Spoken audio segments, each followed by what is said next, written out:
Hello, my name is Gary, and I was raised in the Western United States, so I'm a native English speaker. I hope that you will enjoy this YouTube channel. Thank you for joining us.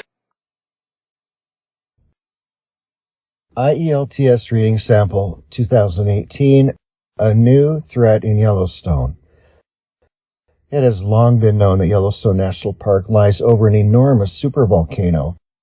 The term supervolcano implies the volcanic center that has had an eruption of magnitude 8 on the Volcano Explosivity Index, VEI, meaning the measured deposits for that eruption are greater than 1,000 cubic kilometers. This sounds worrying, and Professor George Peters details the possible results if something were to happen. A major eruption would obliterate the surroundings within a radius of hundreds of kilometers and cover the rest of the U.S. and Canada with multiple inches of ash. This would shut down agriculture and cause global climate cooling for as long as a decade. To calm everyone down, geologist Tony Masters explains there is little to fear today. All VEI-8 eruptions, including the last at Yellowstone, occurred tens of thousands to millions of years ago. Another eruption could occur, but it is very unlikely to happen in the next million years or so. Yellowstone is no stranger to controversy.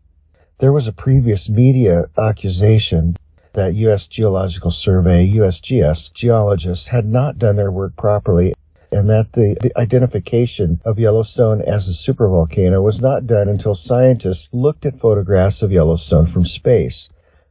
The Yellowstone scientists denied this. Spokesman Alice Wheeler clarifies their position. The scientist who first identified the 3 Yellowstone calderas was from the USGS, and he told the world about the great eruptions that formed them.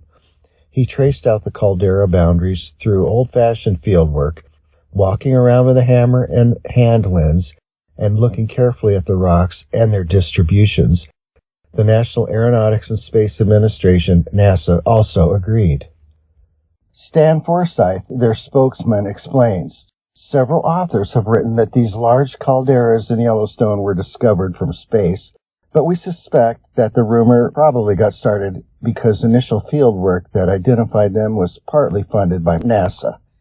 A new problem in Yellowstone is that the supervolcano has now been discovered to be larger than originally thought, and this has more people feeling more nervous. Seismologists at the University of Utah have worked with several other institutions to create an image of the Yellowstone magma reservoir using a technique called seismic tomography. Master student Julia Gray explains the results. By looking closely at data from thousands of earthquakes, we have discovered that there are 2 magma reservoirs, one shallow and one deep, and that they are much larger than originally believed. The shallow one was previously known about from us, but the deeper one is a new finding. To create an image of the second magma reservoir beneath Yellowstone, the research teams reviewed data from thousands of earthquakes. Seismic waves travel slower through hot, partially molten rock and faster in cold, solid rock. The researchers made a map of the locations where seismic waves travel more slowly, which provided a subsurface image of the hot or partially molten bodies in the crust beneath Yellowstone. The deeper magma storage region extends from 20 to 50 kilometers deep, contains about 2% melt, and is about 4.5 times larger than the shallow magma body.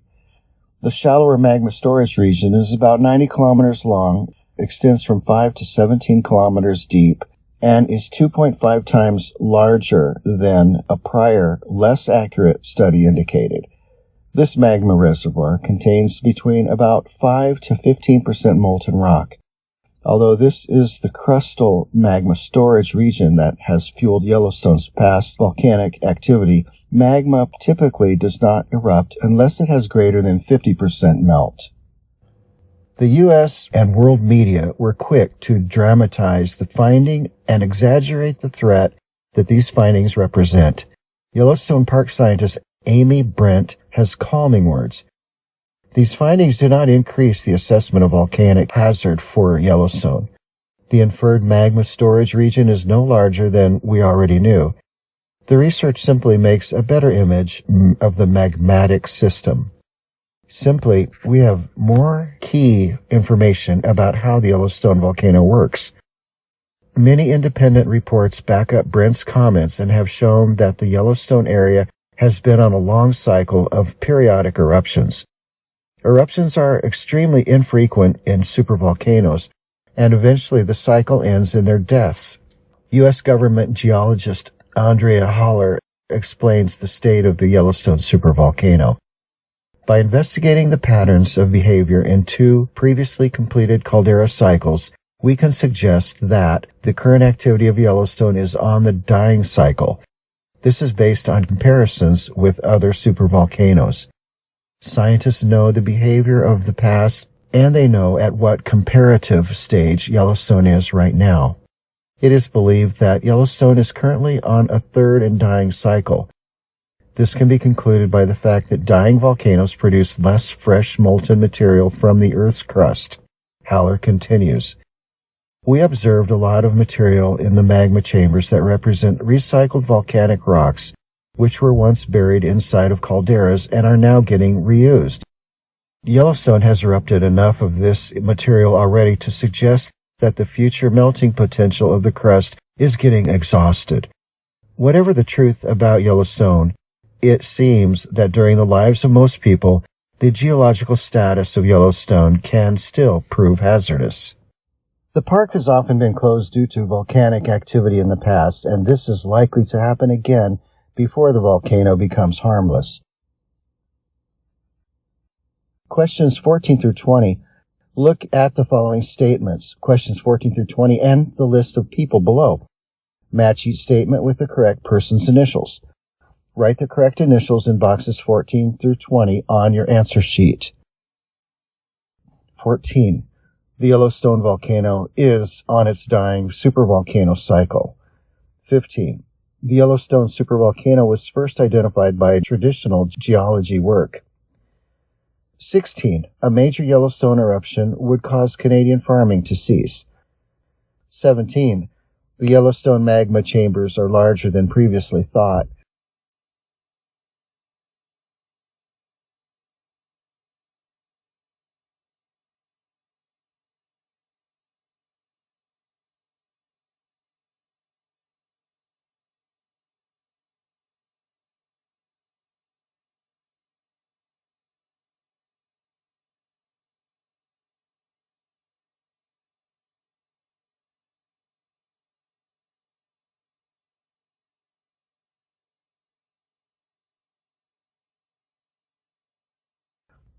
18. A major Yellowstone eruption last occurred thousands of years ago.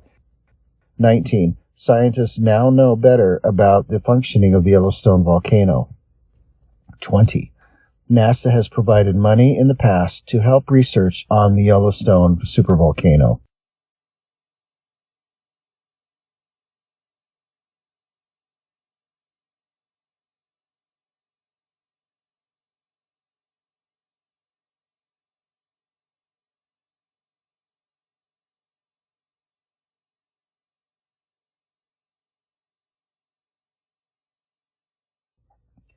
Questions 21 through 23.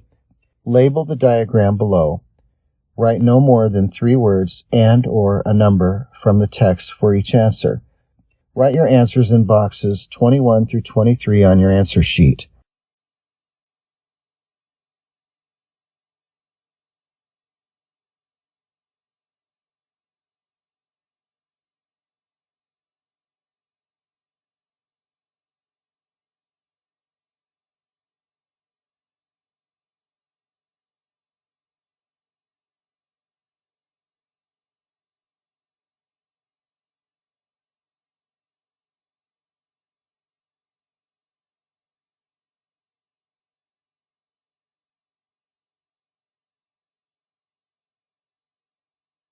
Shallower magma chamber contains around 5 to 15% molten rock.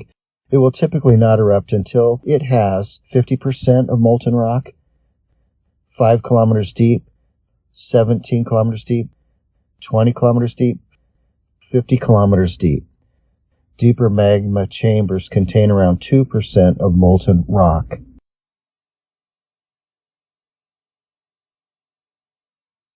Questions 24 through 26.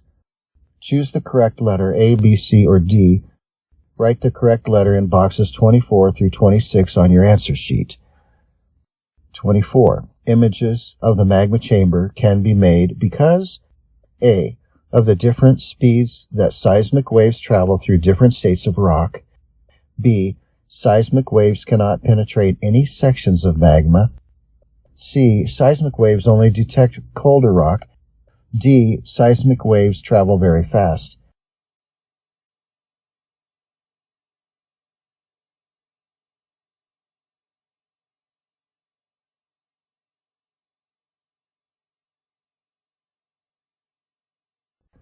'25.